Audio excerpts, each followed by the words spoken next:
Hey everybody, DeCinetti here. It's Friday, May 23rd, 2025. So far with NBA picks, I'm at 82% of my confident picks for the season and 69% across all NBA games. WNBA is still fresh and I need more data to fill things out, to label things confident, suboptimal, or dangerous. But that said, right now I'm at 80% across all WNBA games at 12-3.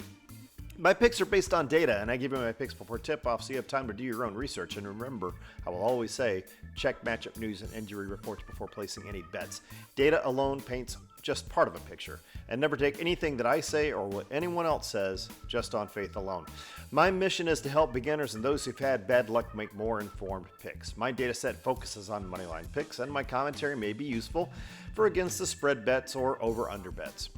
I got all my picks right last night. That was pretty cool. Let's see how close we can get it tonight, though.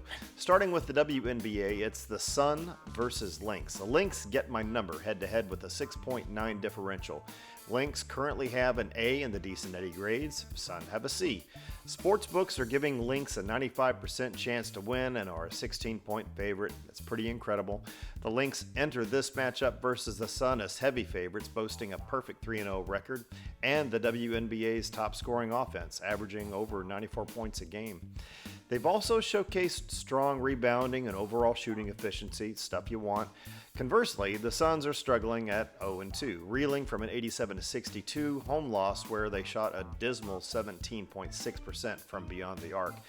The Suns' new look roster and coaching staff are clearly in a rebuilding phase, as evidenced by their poor offense efficiency and defensive struggles, allowing 88.5 points per game on 45% shooting.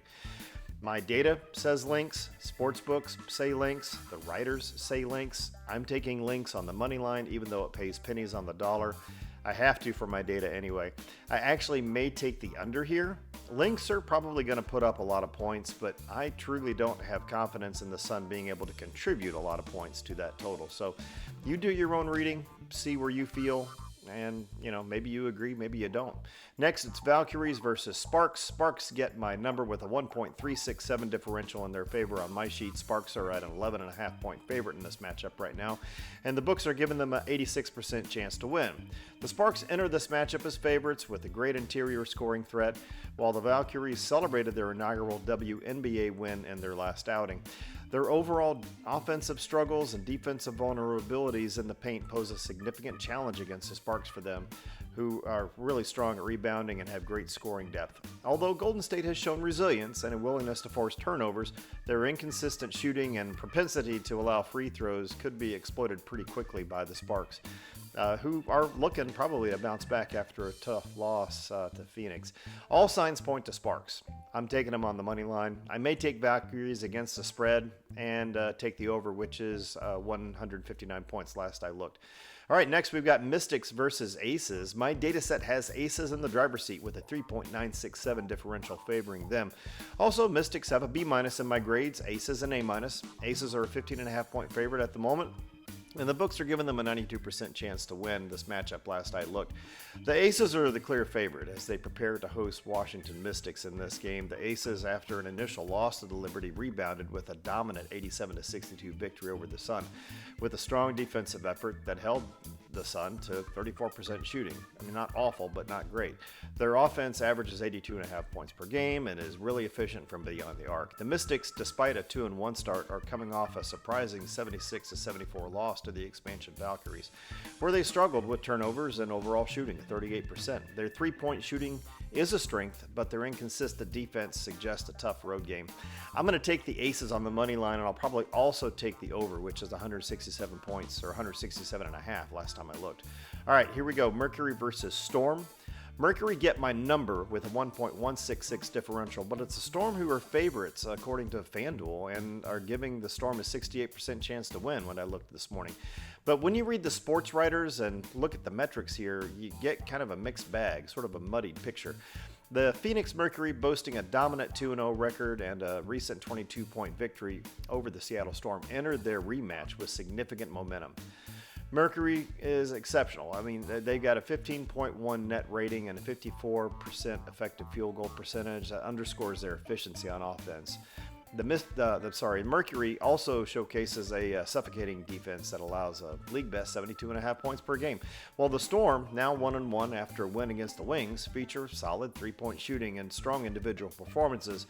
The Storm's overall struggles, minor as they might be, and less robust defense do face a formidable challenge here with the Mercury. I don't care what the sportsbook odds are on the money line. I have to go with my number and take Mercury. I may also take the under at 157 when I saw it just a little bit ago. All right, moving on to the NBA playoff matchup. It's Pacers versus Knicks. What a surprise last time, huh? My number said Pacers, book said Knicks. Pacers won. I was pretty happy about it. Can that happen again, though? Pacers get my number here also with a slim 1.167, giving them a 59% chance to win by my data. Sportsbooks are favoring Knicks and giving them a 72% chance to win and are a 6-point favorite for the second game in this series. The Pacers, fueled by a stunning 17-point fourth quarter comeback in Game 1, enter Game 2 against the Knicks with momentum and probably a psychological edge too, maybe. Their prolific offense, averaging 119.5 points and over 50% shooting, plus a red-hot 40% from three-point range, was the ticket. On the opposite side, I promise I haven't been drinking. I swear.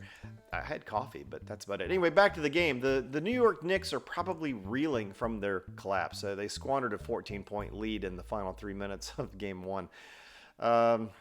Despite some monster performances, the Knicks' inconsistent three-point shooting, they were 11 of 34, and their really high turnover count ultimately cost them in the end.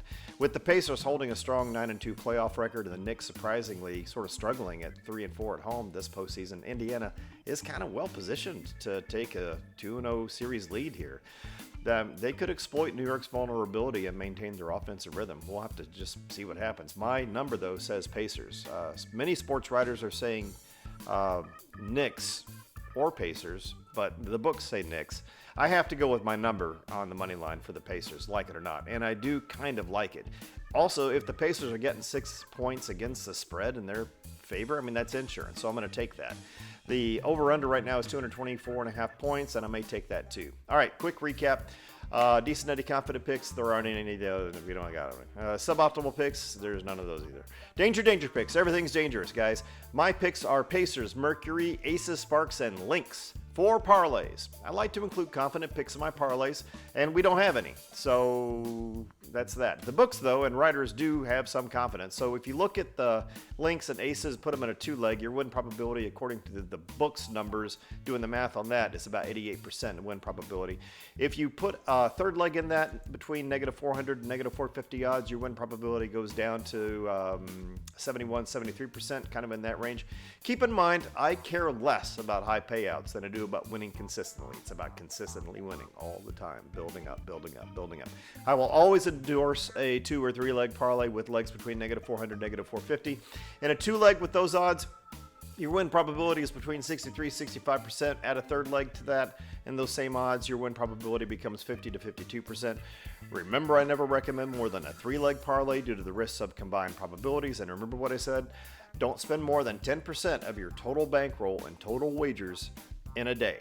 If you need help with the gambling, I promise, I'm just stumbling, boys and girls. It's a one-take deal, guys. If you need help with the gambling problem, resources are in my channel's description. So thanks for watching.